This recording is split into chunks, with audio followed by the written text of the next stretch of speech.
Testing.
Good morning, everybody. Please let me know if you can hear me by typing yes into the chat bar.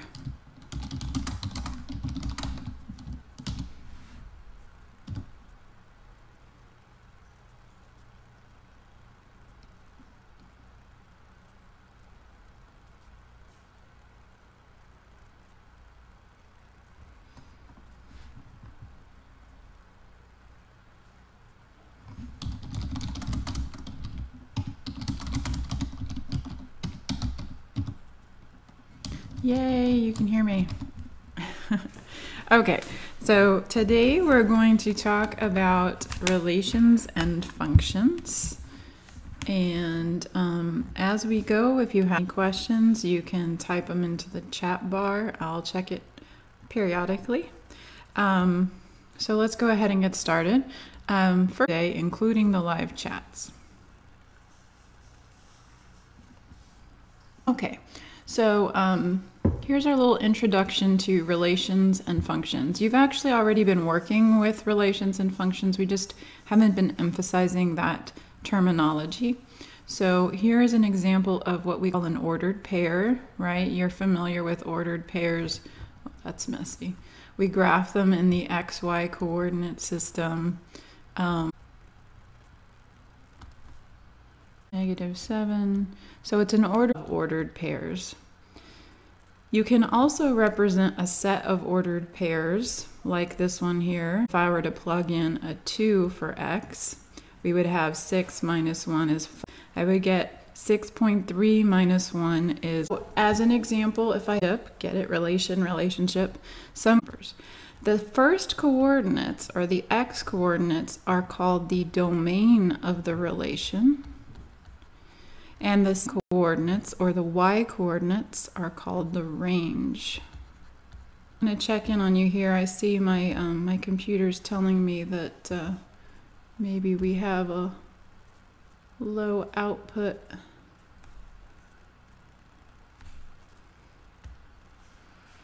I want to see how anyone having any trouble hearing me? Hurting me. Let's fix that.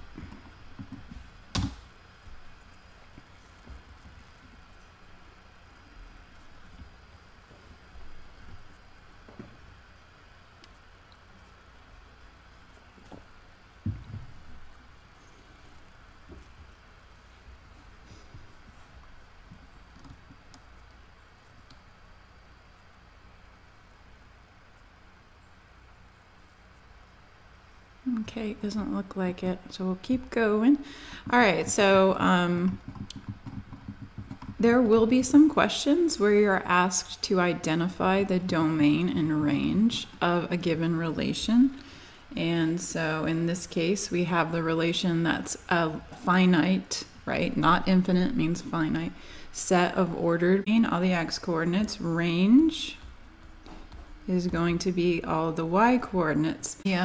Broadcast and then restart it because it looks like we're having some slow streaming for some reason, but I'm going to keep going for now.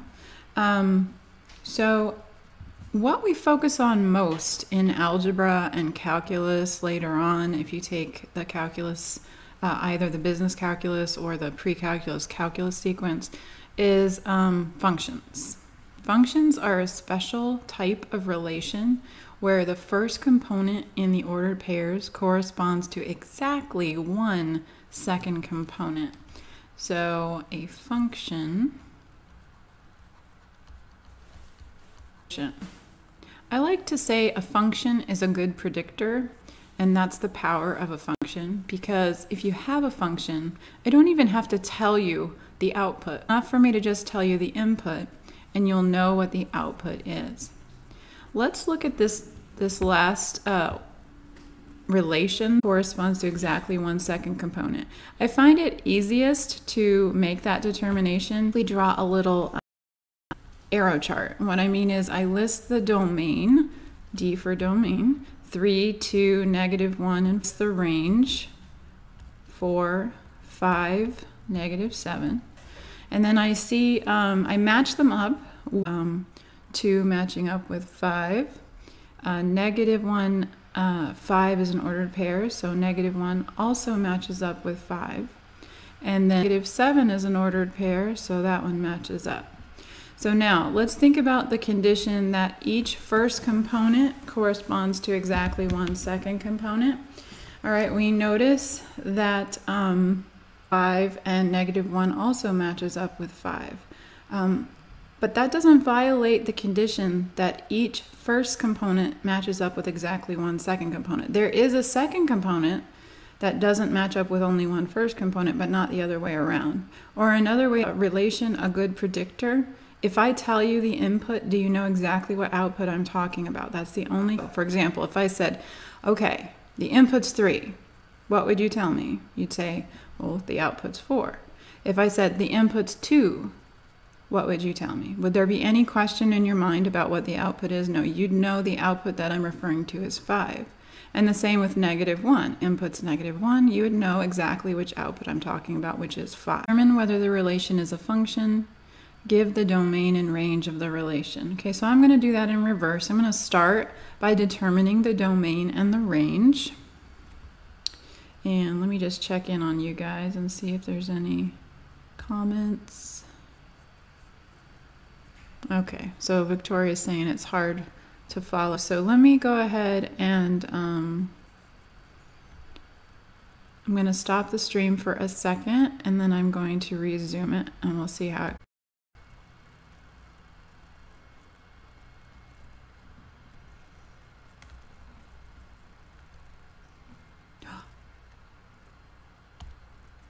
oops.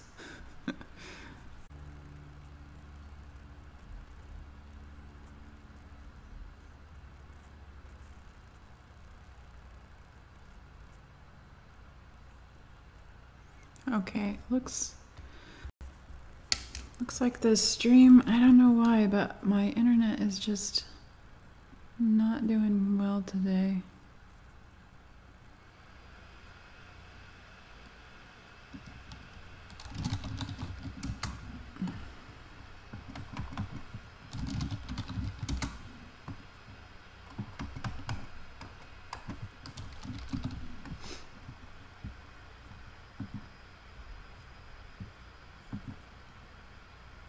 Hold on a sec. Let me check something.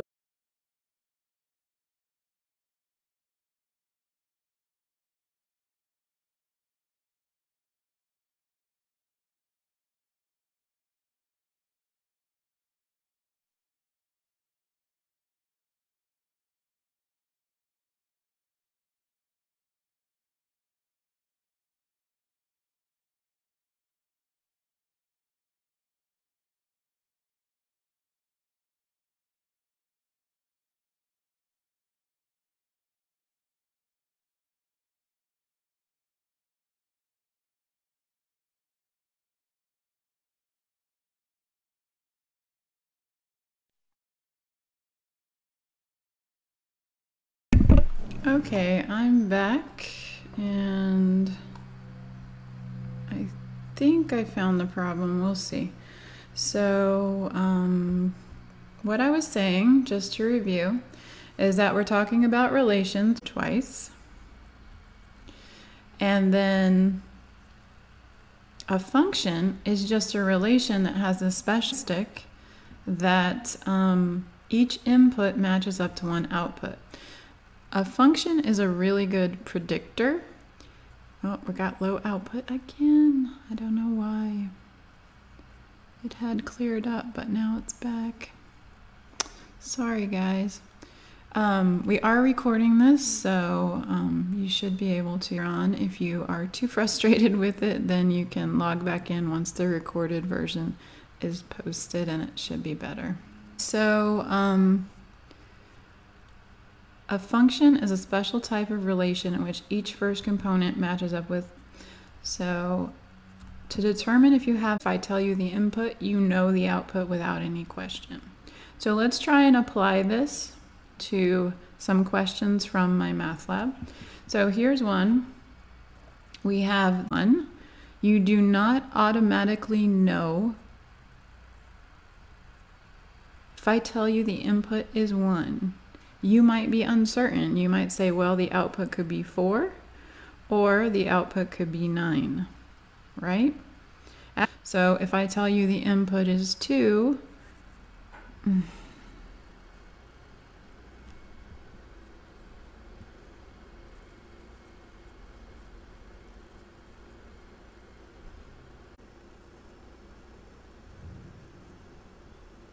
this is really bad internet today. Sorry, guys. Let me check on this.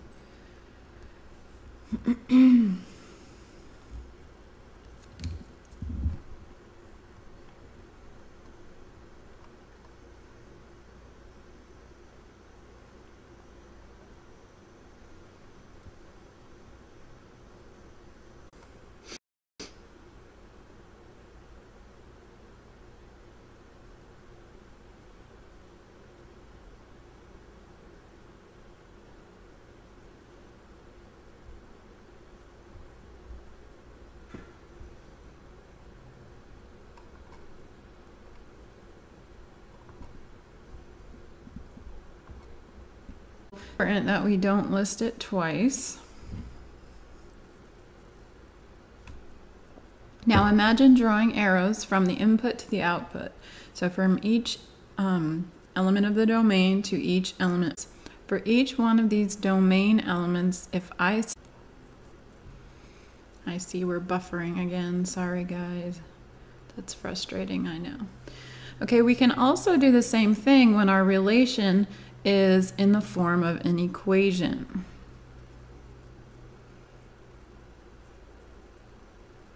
When our relation is in the form of an equation, is it going to match up with only one y?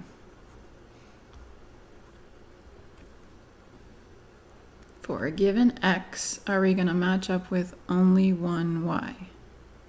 Ugh.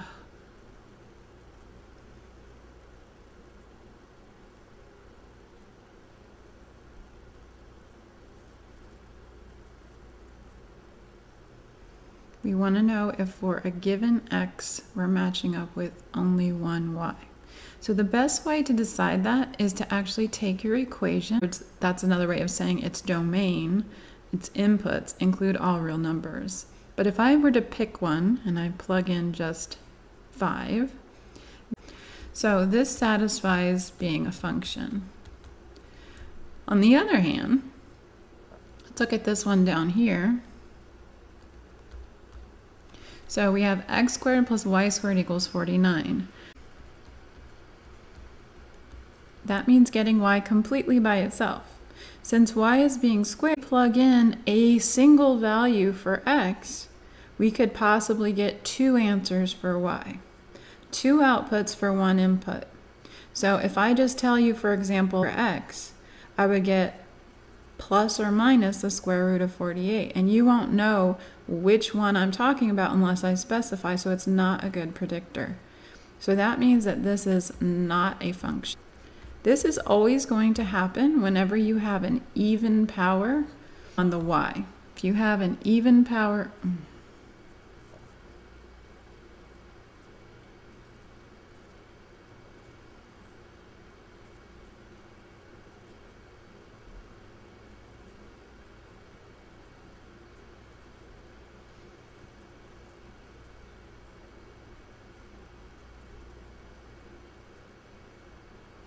then it's not going to be a function. The same thing would happen if y was in an absolute value, because when you solve an absolute value equation, you get a plus or minus as well. So of the lesson, just on a regular recording and post it in D2L. And post it in YouTube and put the link in D2L. So thank you for your patience. I'm sorry, sometimes technology doesn't work so great. And I will see you guys in class next week, but please do check out the video if you can. Bye-bye.